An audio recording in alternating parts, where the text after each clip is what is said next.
Good evening दोस्तों। जैसा कि आप लोगों को पता है कि सर्वोत्तम एग्रीकल्चर आप लोगों के लिए एक बेहतर बैच लेके आया है जो जिसमें तैयारी होगी आपकी एसटीए की। तो हम देखते हैं कि सर्वोत्तम एग्रीकल्चर की तरफ से एसटीए का एंजॉय करते हैं। इसमें हम देखते हैं कि क्या इसका सिलेबस वगैरह है, स्टार्टिंग करते हैं। तो मैं यहाँ पे दुर्गेश कुमार मौर्य सीएस से कानपुर से एग्रोनॉमी पीएचडी पूरे यूट्यूब पे सबसे बेस्ट क्लास आपकी आई है। ये फर्स्ट क्लास होगी हमारी। कोटेशन देखते हैं। मेहनत करनी पड़ेगी दोस्तों, किस्मत है मैगी नहीं जो 2 मिनट में बन जाए और आप लोग खा जाओ और समाप्त हो जाए। तो इतने आसानी से तैयारी तो होगी नहीं, लेकिन कंटिन्यू आप लोग तैयारी करोगे तो हाँ, एक अच्छा मौका आप लोगों को मिलेगा।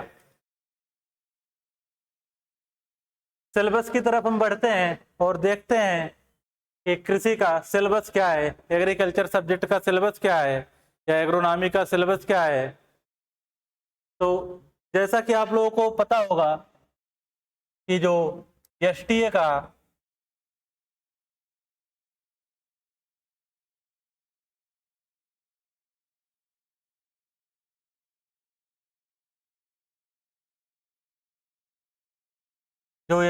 सिलेबस है और इसमें जो पेपर होने हैं वो आपके 2 पेपर होंगे, पेपर फर्स्ट और पेपर सेकंड। तो फर्स्ट पेपर में हमारा रहेगा ये सब वैकल्पिक क्वेश्चन वाले पेपर होंगे, 4 ऑप्शन वाले। कृषि रहेगा और सामान्य अध्ययन रहेगा। कृषि रहेगा और आपका सामान्य अध्ययन रहेगा। और फर्स्ट पेपर आपका वैकल्पिक होगा, मतलब कि ऑब्जेक्टिव टाइप का होगा, ठीक। और सेकंड पेपर आपका डिस्क्रिप्टिव होगा, जिसमें आपको लिखित परीक्षा जिसे बोलते हो। फर्स्ट पेपर तो सबके लिए कॉमन रहेगा। फर्स्ट पेपर में जैसे जो नंबर आप क्वेश्चन रहेंगे आपके, फर्स्ट पेपर के नंबर आप क्वेश्चन जो रहेंगे वो 120 रहेंगे, तो 2 पार्टों में डिवाइड रहेंगे, जिसमें आपका 80 एग्रीकल्चर का रहेगा और 40 आपका सामान्य अध्ययन रहेगा। एग्रीकल्चर में तो 80 कृषि का हो गया आपका, और ये आपका 40 किसका हो गया, सामान्य अध्ययन, जिसे आप जीएस बोलते हो। यूपी के बारे में रहेगा ये।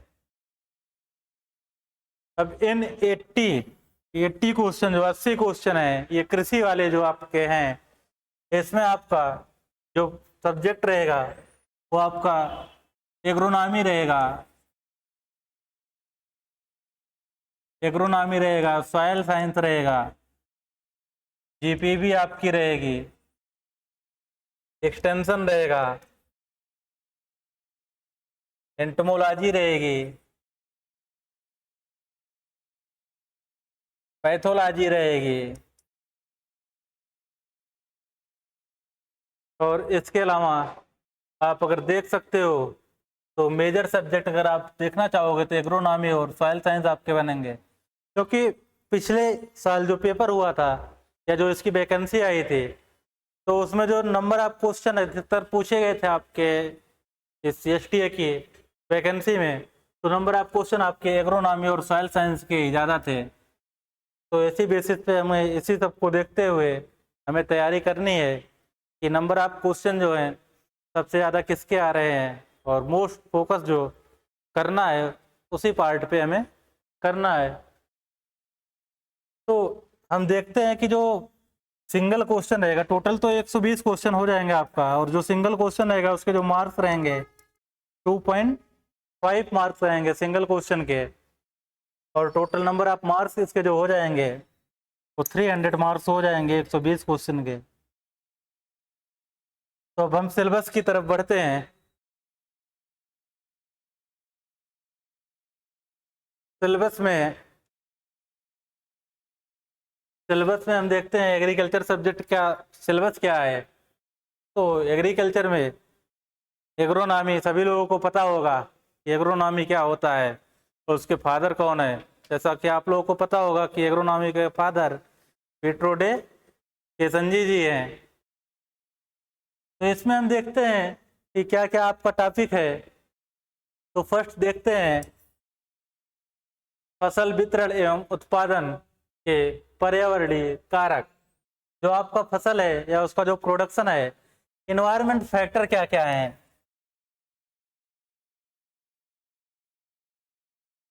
इन्वायरमेंटल फैक्टर के बारे में हम देखेंगे। इन्वायरमेंटल फैक्टर क्या क्या इफेक्ट करते हैं आपके क्रॉप को। सेकेंड में हम देखेंगे फसल वृद्धि के कारक एवं उनके रूप में जलवायु घटक कौन कौन से है।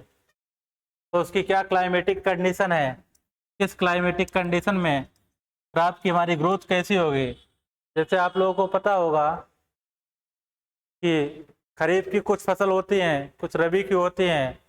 तो जो खरीफ की फसल होती हैं तो नॉर्मली रबी के कंपेरिजन में उन्हें जो टेम्परेचर चाहिए, तापमान चाहिए, वो ज़्यादा चाहिए होता है। इसके बाद हम देखेंगे उत्तर प्रदेश के यूपी के विभिन्न शस्य जलवायु क्षेत्रों में फसल क्रम, एग्रो क्लाइमेटिक जोन जो इसके हैं, किस क्लाइमेटिक जोन में, किस जलवायु वाले में कौन सी फसल उगानी चाहिए।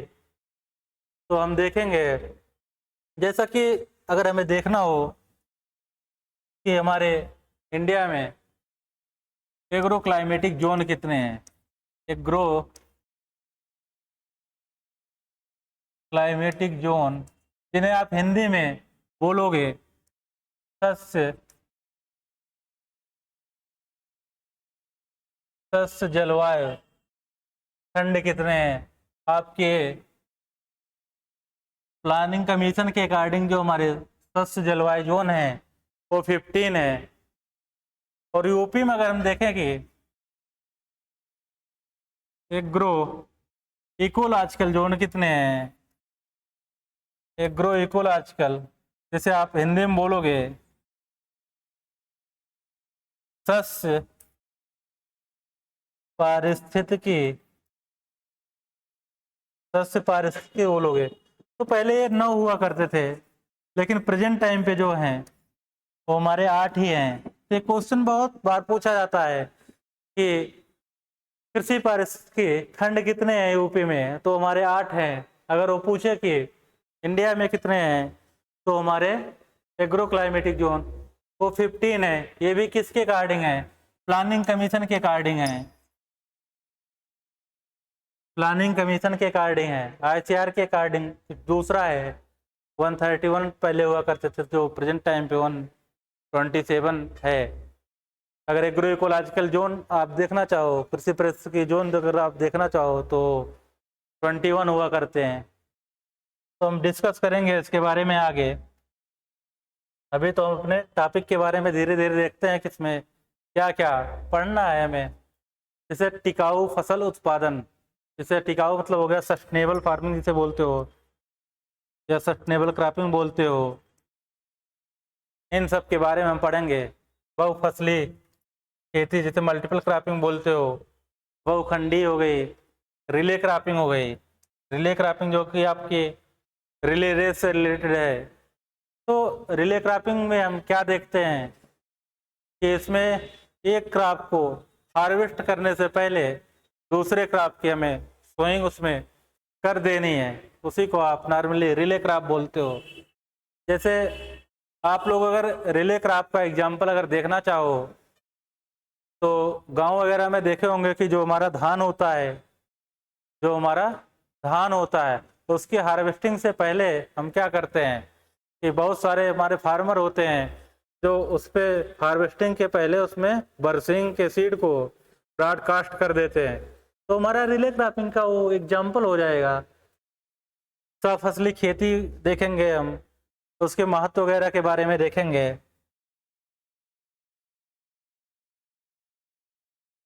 इसके बाद देखेंगे उत्तर प्रदेश के विभिन्न क्षेत्रों में खरीफ, रबी, ऋतुओं में उगाई जाने वाली मुख्य फसलें जैसे धान, धान्य फसलें हो गई, दलहनी फसलें हो गई जिसे पल्स क्रॉप बोलते हो, तिलहनी फसलें जिसे ऑयल सीड बोलोगे, रेशे वाली जिसे आप फाइबर क्रॉप बोलोगे, शर्करा में आप इसे शुगर क्रॉप बोलोगे, एवं नगदी फसलें जिसे आप कैश क्रॉप बोलते हो, कैश क्रॉप बोलते हो। इनके बारे में थोड़ा हम देख लेंगे डिटेल में। देखो हमारे जो धान्य वाली फसलों में जो आते हैं, या जैसे आप सीरियल बोलते हो, सीरियल में जो आते हैं वो आपका मेजर फसलें जो यूपी की हैं वो आपका धान है जिसे अंग्रेजी में पैडी बोलते हो, और क्या है, गेहूं है, गेहूं जिसे आप व्हीट बोलते हो। मेजर जो फसलें हैं अपने यूपी की हो गई या इंडिया की हो गई, मेजर फसलें यही हैं। तो हम देखते हैं कि अगर धान और गेहूं के बारे में सबसे पहले हम देखते हैं तो इसका पहले हमें देखना चाहिए कि एरिया वगैरह कितना है, इसका कितना एरिया है और कितना इसका प्रोडक्शन वगैरह होता है, उत्पादन कितना होता है। तो धान का जो उत्पादन है अपने इंडिया में 130 मिलियन टन है, और जो गेहूं का उत्पादन है 116 मिलियन टन है। अगर हम टोटल फूड ग्रेन प्रोडक्शन की बात करें कि टोटल फूड ग्रेन प्रोडक्शन कितना होता है, कुल खाद्यान्न का कितना है, खाद्यान्न उत्पादन कितना है, खाद्यान्न उत्पादन कितना होता है इंडिया में, तो 330 मिलियन टन है। कितना, 330 मिलियन टन है। और इस 330 मिलियन टन में जो सबसे ज़्यादा कंट्रीब्यूशन है वो आपका किसका है, वो धान का है। देन सेकंड पे आपका गेहूं आता है। इसके बाद हम देखते हैं कि हमारी दलहनी फसलों में, दलहनी फसलों में क्या क्या आती है, जैसे आप इंग्लिश में इसे पल्स क्रॉप बोलते हो, दलहनी फसलें जिसे आप इंग्लिश में पल्स क्रॉप बोलते हो। इन दलहनी फसलों में हम देखेंगे हमारी जो मेन दलहनी फसलें हैं, जैसे आपका पी हो गया, जिसे आप मटर बोलते हो, मटर हो गया, चना हो गया, चिकपी जिसे बोलते हो, अरहर हो गई, अरहर जिसे आप पिजन भी बोलते हो, मूंग हो गया, मूंग बीन बोलते हो, उर्द हो गई, उर्द बीन बोलते हो। तो यही सब आपकी हमारी पल्स क्रॉपें हो गई। इसके बाद हम देखते हैं पल्स क्रॉप के बारे में हो गया। अब हम देखते हैं ऑयल सीड या तिलहनी फसलों के बारे में। तिलहनी फसलों के बारे में, ऑयल सीड के बारे में हम देखते हैं। इसमें जो ऑयल सीड में हमारी मेजर क्रॉप्स होगी वो आपकी है सरसों, जिसे मस्टर्ड बोलते हो, सरसों हो गई। सरसों के बाद आप देखोगे इसमें तिल आ जाएगा जिसे सिसमम बोलोगे। इसके बाद तिल के बाद आपका आएगा सूरजमुखी आता है, सनफ्लावर जिसे बोलते हो, सनफ्लावर आता है, साफ्लावर आता है। और इसके बाद आपका सोयाबीन भी आता है, दलहनी तिलहनी दोनों में आता है सोयाबीन। मोस्टली पल्स क्रॉप है, ऑयल भी इसमें होता है तो इसलिए दोनों में रखा गया। सोयाबीन हो गया, मूंगफली हो गई, मूंगफली जिसे आप ग्राउंड नट बोलते हो, ये सब आपकी तिलहनी फसलें हो गई। लेकिन ये दोनों में आते हैं, बोथ में आते हैं, ये दलहनी और तिलहनी दोनों में आते हैं, क्योंकि ऑयल और पल्स के रूप में, दोनों के रूप में इसे यूज किया जाता है। देन हम देखेंगे, अब हम देखते हैं शुगर क्रॉप के बारे में।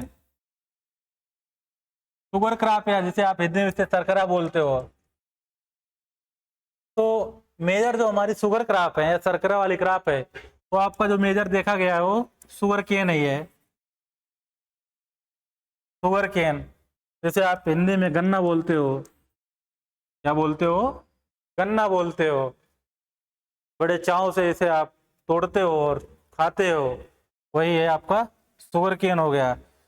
रेशे वाली फसलों में अगर आप देखना चाहोगे, फाइबर क्रॉप जिसे बोलते हो, उसमें आपका काटन आ जाएगा,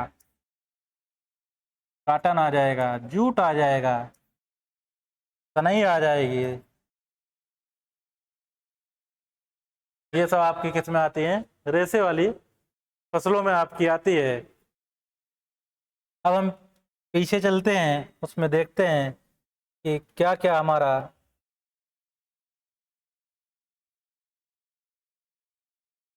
शर्करा हो गया, नकदी फसलें हो गई, ये सब कैश क्रॉप जिसे बोलते हो। इसके बाद हमारा है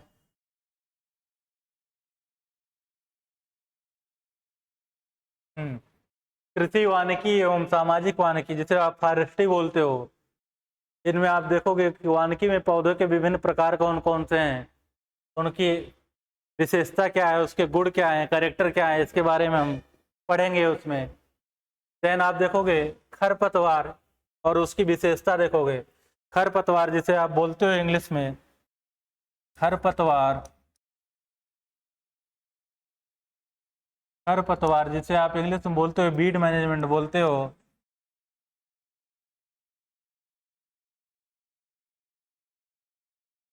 खरपतवार बीड मैनेजमेंट बोलते हो, एक मेजर रोल होता है क्रॉप के केस में। अगर फसलों के केस में अगर देखा जाए तो खरपतवार का मेजर रोल होता है।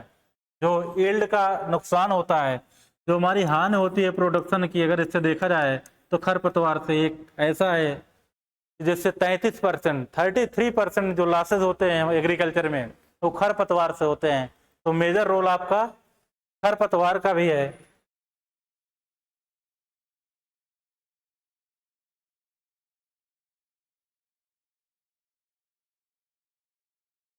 इसके बाद हम देखेंगे आधुनिक संकल्पना के साथ भारतीय मृदाओं का वर्गीकरण। जो इंडियन सॉइल है उसका वर्गीकरण तो कितने भागों में उसका किया गया है, वर्गीकरण क्लासिफिकेशन किया गया है। मेजर जो सॉइल होती है वो हमारी वो एलुवियल सॉइल होती है, मोस्टली जो पाई जाती है अपने एरिया में। इसके बाद हम देखेंगे मृदा के खनिज देखेंगे, उसके जैविक देखेंगे, अवयव के बारे में देखेंगे, सॉइल फर्टिलिटी क्या होती है, प्रोडक्टिविटी क्या होती है, जिसे आप मृदा उत्पादकता को बोलते हो, उसको बनाए रखने के लिए इनके सबके क्या जैविक अवयव के क्या उसके कंट्रीब्यूशन है। इसके बाद हम देखेंगे भारत में समस्याग्रस्त मृदाओं की सीमा क्षेत्र और वितरण एवं उनका सुधार। तो जो हमारी सॉइल्स हैं उन पे क्या क्या समस्याएं हैं, उन्हें कैसे सुधारा जा सकता है। आगे हम देखेंगे मृदा एवं पौधों के लिए आवश्यक एवं लाभकारी पोषक तत्व, जिसे आप इसेंशियल न्यूट्रिएंट बोलते हो। हर्नान एंड स्टाउट ने इसके बारे में बताया था। और उनके स्रोत को प्रभावित करने वाले कारक कौन कौन से हैं और उसका कार्य एवं चक्र क्या है। कार्य का मतलब हो गया कि उसके एसेंशियल काम क्या है, प्लांट में क्या रोल करता है कौन सा न्यूट्रिएंट, इन सब के बारे में हम पढ़ेंगे। देन हम देखते हैं सहजीवी एवं असहजीवी नाइट्रोजन स्थिरीकरण, नाइट्रोजन फिक्सेशन जिसे बोलते हैं इंग्लिश में। क्योंकि हमें पता है कि एटमॉस्फेयर में नाइट्रोजन पाया जाता है और जो पल्स क्रॉप होती हैं वही एटमॉस्फेयर के जो नाइट्रोजन होते हैं उसे ही वो फिक्स करती हैं सॉइल में। सॉइल फर्टिलिटी के बारे में देखेंगे, मृदा उर्वरकता, इसके सिद्धांत प्रिंसिपल क्या है। देन आगे हम चलते हैं, आगे हम देखेंगे मृदा संरक्षण, जिसे आप बोलोगे सॉइल कंजर्वेशन बोलते हो।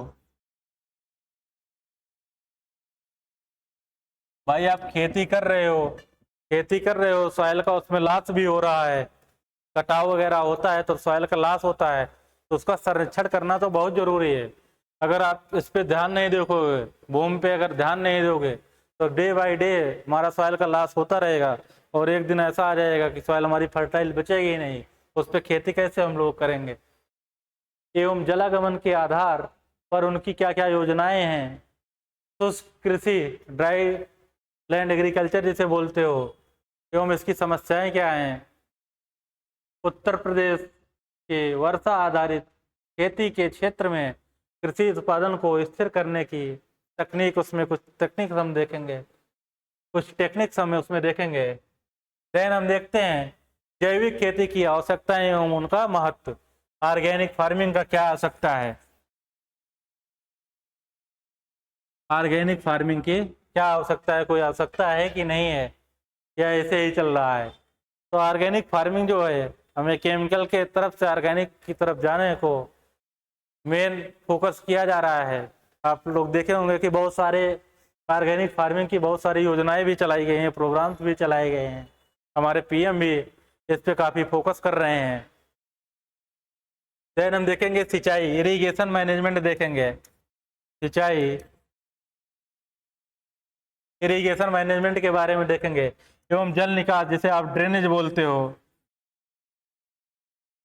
ड्रेनेज के बारे में देखेंगे, उसका प्रबंधन और उसकी विशेषताएं देखेंगे। कृषि अर्थव्यवस्था है, उसका योगदान क्या है, खेती के प्रकार क्या है, ये सब हम देखेंगे। इकोनॉमिक्स में ये सब पढ़ेंगे हम लोग। तो हम देखते हैं, ये हमारा रहा इकोनॉमी का मोस्टली सिलेबस जो रहा। अब हम लोग क्या करेंगे कि हमारा सर्वोत्तम एग्रीकल्चर का ये ऐप है, इसे आप प्ले स्टोर पे जाके इसे आप डाउनलोड कर सकते हो अपने मोबाइल पे, और डेली बाई डेली जो लाइव क्लासेस होंगी वो हमें इसी पर देखने को मिलेंगी।